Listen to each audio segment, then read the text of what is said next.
ॐ श्रीगणेशाय नमः। अतः तृतीयस्कन्धे सप्तमोऽध्यायः।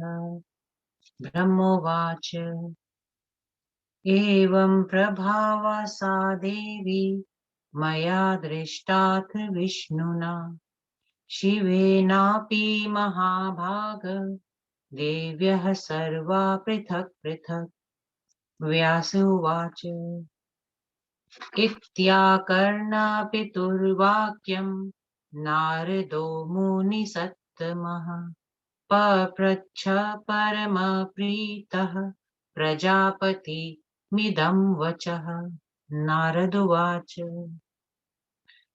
पुमानोऽध्यो विनाशीयो निर्गुणो अत्युतिरव्यः दृष्टश्चैवानुभूतश्च तद्वद्वस्व पितामह त्रिगुणावीक्षिता शक्तिर्निर्गुणा कीदृशी पितः तस्याः स्वरूपं मे ब्रूहि पुरुषस्य च पद्मज यदर्थं च मया तप्तं श्वेतद्वीपे महातपः दृष्टाः सिद्धा महात्मान् स्तापसा गतमन्यवः परमात्मान सम्प्राप्तो मया सौ दृष्टिगोचरः पुनः पुनस्तप्सतीव्रं कृतं तत्र प्रजापते भवता सगुणा शक्तिर्दृष्टा तात मनोरमा निर्गुणा निर्गुणश्चैव कीदृशौ तौ वदस्व मे। व्यास उवाच इति पृष्टः पिता तेन नारदेन प्रजापतिः उवाच वचनं तथ्यं स्मितपूर्वं पितामह ब्रह्मोवाच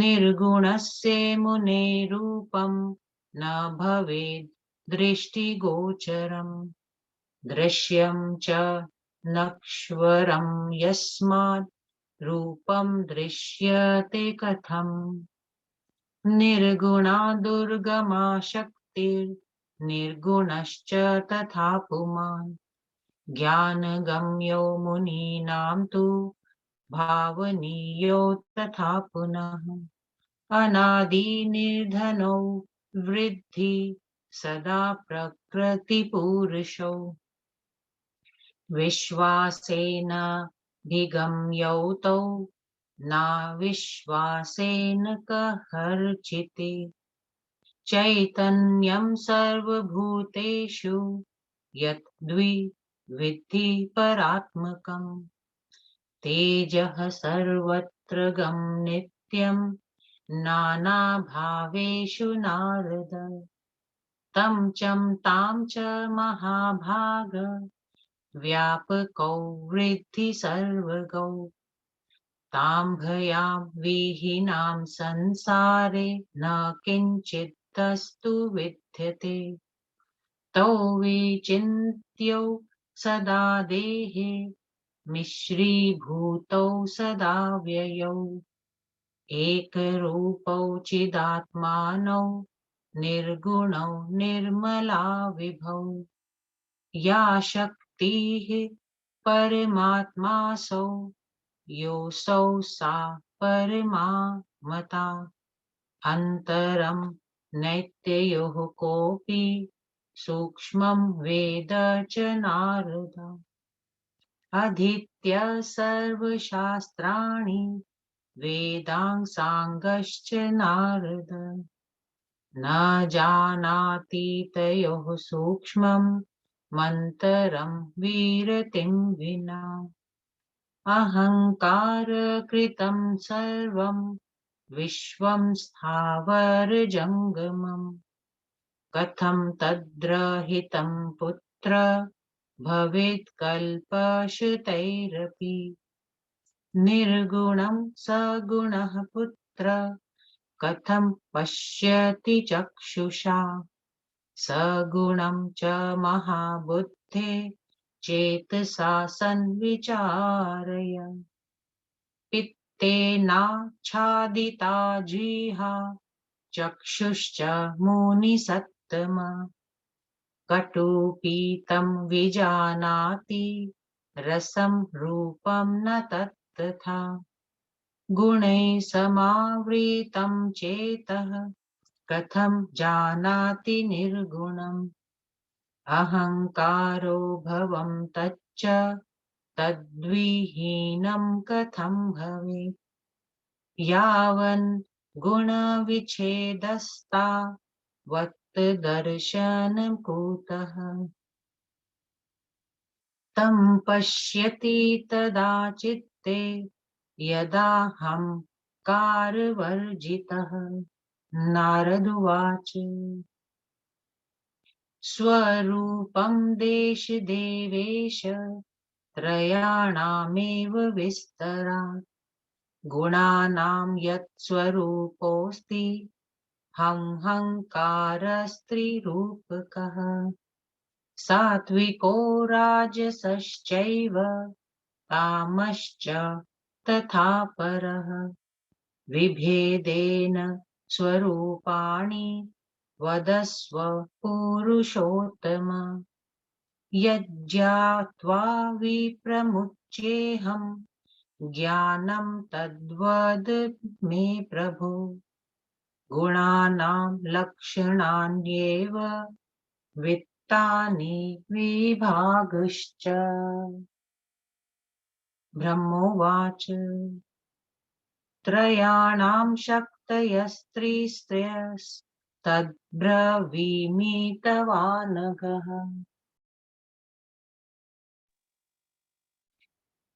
ज्ञानशक्तिः क्रियाशक्ति रथशक्तिस्तथा परा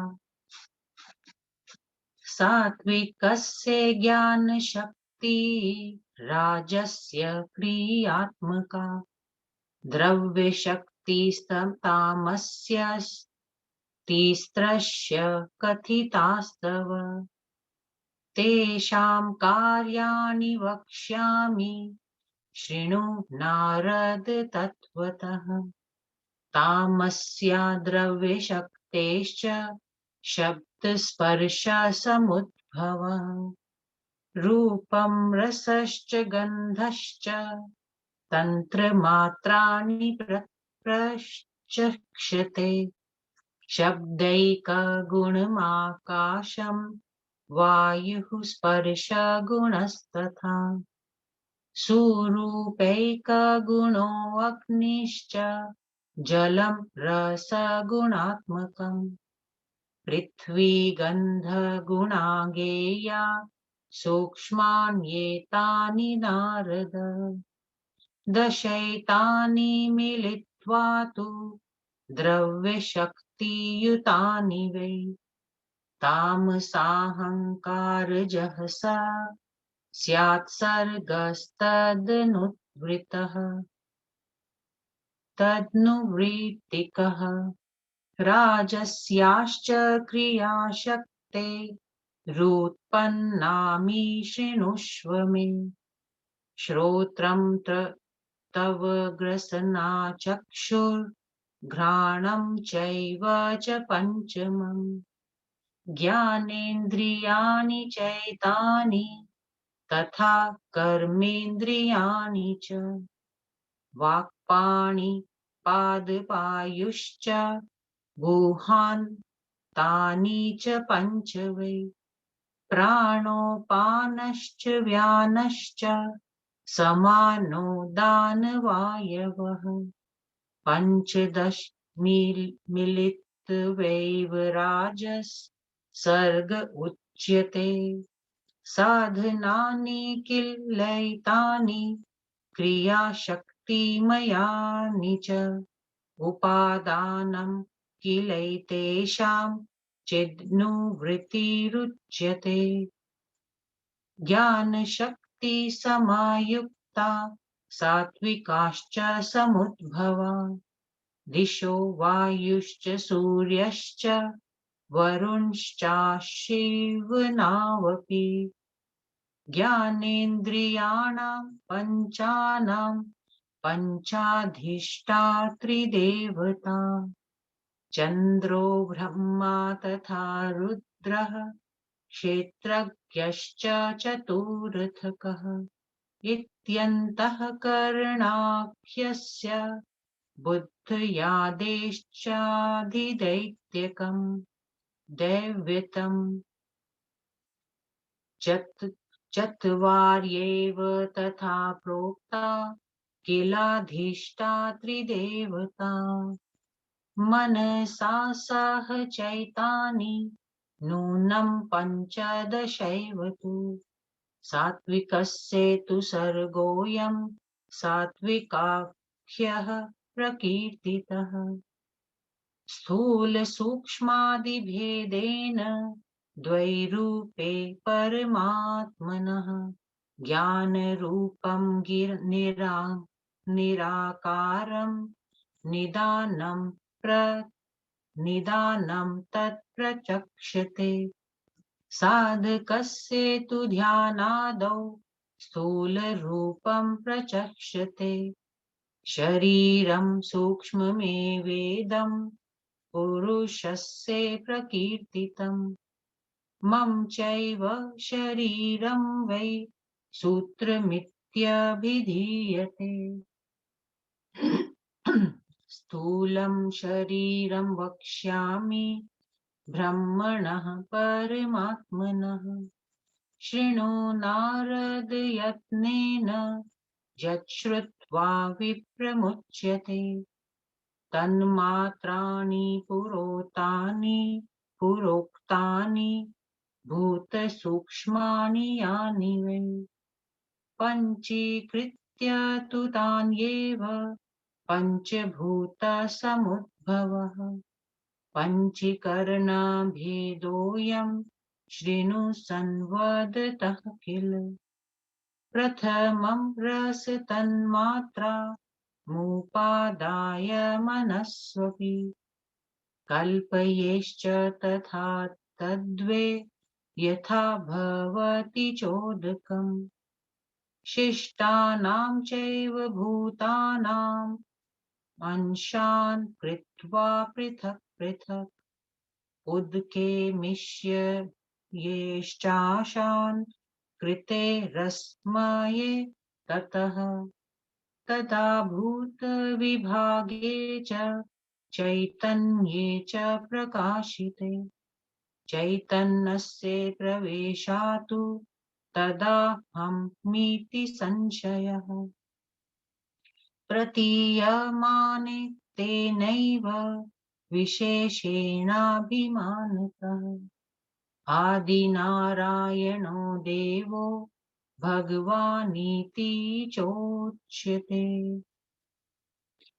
घनीभूतेत भूतानां विभागे स्पष्टतां गते वृद्धिं प्राप्ये गुणैश्चेतत् मेकैकगुणवृद्धितः आकाशस्य गुणश्चैकः शब्द एव न चापरः शब्दस्पर्शौ च वायोश्च द्वौ गुणौ परिकीर्तितौ अग्ने शब्दश्च स्पर्शश्च रूपमेते त्रयो गुणा शब्दस्पर्शरूपरसाश्चत्वारो वै जलस्य च स्पर्शशब्दरसारूपं गन्धश्च पृथिवी गुणा एवं मिलितयोगश्च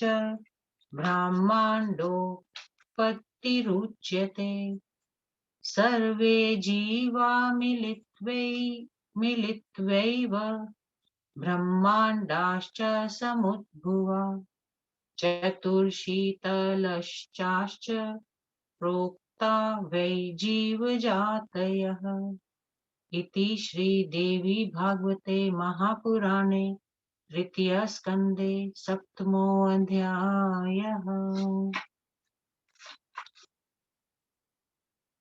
तृतीय स्कंदे सातवां अध्याय। हिंदी अनुवाद। तत्वों का निरूपण। ब्रह्मा जी बोले, हे नारद जी, मैंने, विष्णु जी ने और शिव जी ने ऐसी प्रभावशालिनी देवी को देखा।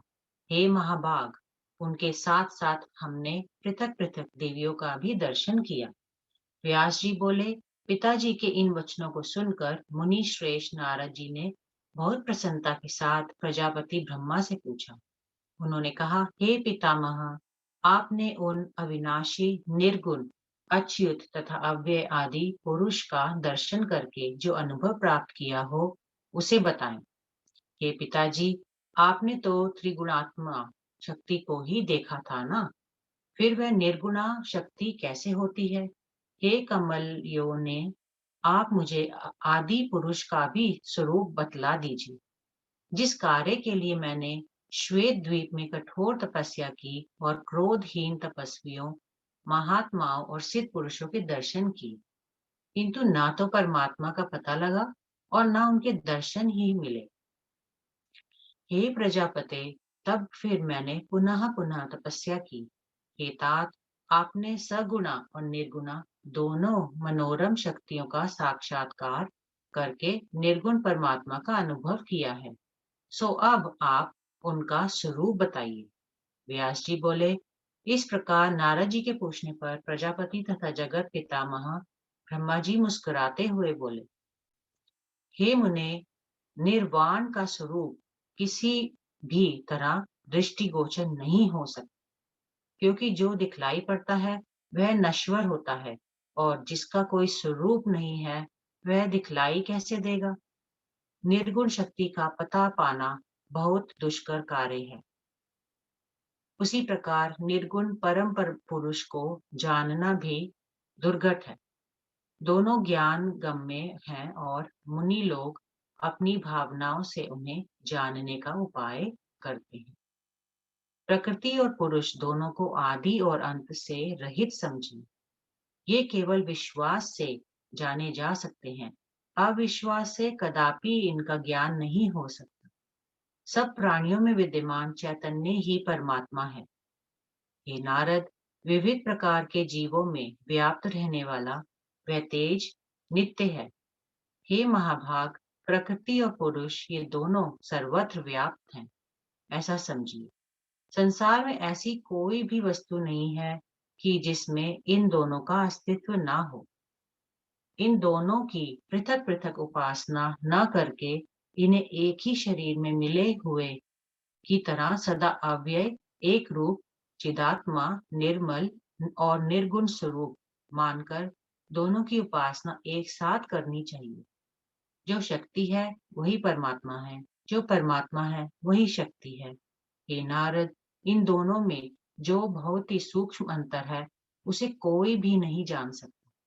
यह बात सर्वविदित है।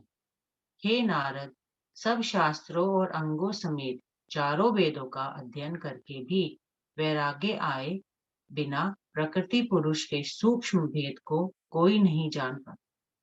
स्थावर जंगमात्मक यह समस्त विश्व अहंकार के द्वारा निर्मित हुआ है।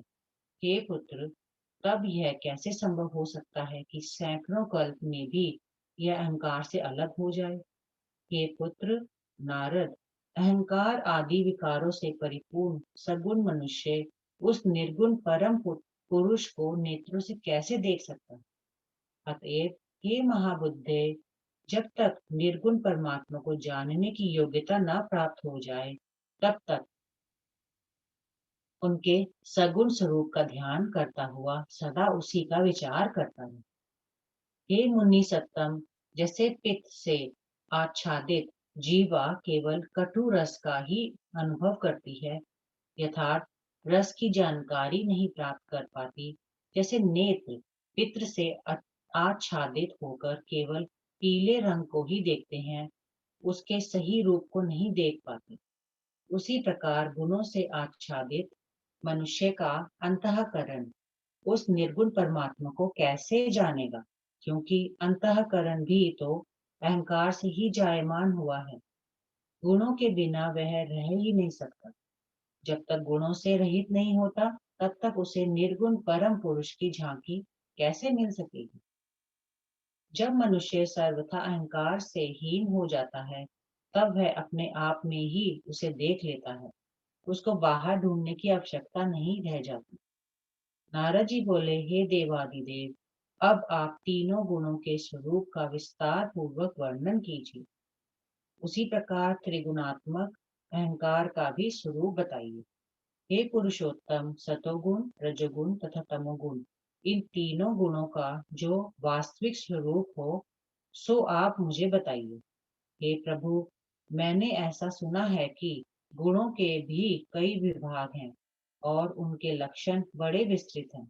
उन्हें आप मुझे बताइए, जिन्हें जानकर मैं भव बंधन से मुक्त हो जाऊंगा। आप मुझे ऐसा ज्ञान भी प्रदान करिए। ब्रह्मा जी बोले, हे पुण्यात्मन, उपर्युक्त तीनों गुणों की तीन शक्तियां होती हैं, उन्हें बताता हूँ। उन तीनों शक्तियों के नाम है ज्ञान शक्ति, क्रिया शक्ति, अर्थ शक्ति। सतोगुण की ज्ञान शक्ति, रजोगुण की क्रिया शक्ति और तमोगुण की अर्थ शक्ति कही गई है। हे नारद, अब मैं भली भांति उन तीनों शक्तियों के कार्य बता रहा हूँ, सुनिए। तामसी अर्थ शक्ति से शब्द, स्पर्श, रूप, रस और गंध, इन पंच तंत्र मात्राओं की उत्पत्ति होती है। आकाश का केवल एक गुण शब्द है, वायु का गुण स्पर्श है। हे नारद, इसी प्रकार अग्नि का गुण रूप है और जल का गुण रस है, पृथ्वी का गुण गंध है। ये ही इसकी सूक्ष्म तन मात्राएं हैं। ये 10 अर्थात 5 महाभूत और 5 ही उनके गुण अर्थ शक्ति से युक्त रहते हैं। तामस अहंकार का अनुवर्तन करके ही ब्रह्मांड की सृष्टि होती है। हे नारद, अब रजोगुण की क्रिया शक्ति से उत्पन्न होने वाले के नाम बताता हूँ, सुनिए। उस क्रिया शक्ति से श्रोत्र कान, त्वक चमड़ी, रसना जीवा, नेत्र और नासिका उत्पन्न होती है। ये पांचों ज्ञानेंद्रिय कहलाती है। वाणी, हाथ, पैर, गुदा और पांचवा लिंग, ये तीनों कर्मेंद्रियां हैं। प्राण वायु, अपान वायु, व्यान वायु, समान वायु और उदान वायु, ये 5 वायु, 5 ज्ञानेंद्रिय और 5 कर्मेंद्रिय, कुल मिलाकर 15 राजसी सृष्टि कही जाती है। इनमें क्रियात्मक शक्ति विद्यमान रहती है, अतएव इन्हें कर्मेंद्रिय कहते हैं। और इन सबका उपादान कारण चित्त अर्थात चैतन्य शक्ति है। ज्ञान शक्ति से दिशा, वायु, सूर्य, वरुण और दोनों अश्विनी कुमारों की उत्पत्ति होती है। ये ही पांचों पंच ज्ञानेंद्रिय के अधिष्ठाता कहे जाते हैं। चंद्रमा, ब्रह्मा, रुद्र और क्षेत्रज्ञ अर्थात जीवात्मा, ये चारों तथा अंतःकरण, बुद्धि, अहंकार और चित्त के अधिदेव बताए गए हैं। ये ही चारों इनके अधिष्ठाता देवता भी कहलाते हैं। इस प्रकार 5 ज्ञानेंद्रिय, 5 कर्मेंद्रिय, 5 वायु और एक मन, कुल मिलाकर 16 तत्व सतोगुण से उत्पन्न होने के कारण सात्विक सृष्टि के अंग कहे गए हैं। स्थूल और सूक्ष्म भेद से परमात्मा के 2 रूप होते हैं, एक ज्ञान रूप अर्थात साकार और दूसरा निराकार। अब इनके कारण कहे जाते हैं। साधना परायण पुरुषों के ध्यान आदि कार्यों के लिए परमात्मा के स्थूल रूप की उपासना बताई गई है। यह उस परम पुरुष का सूक्ष्म शरीर ही मान लिया गया है।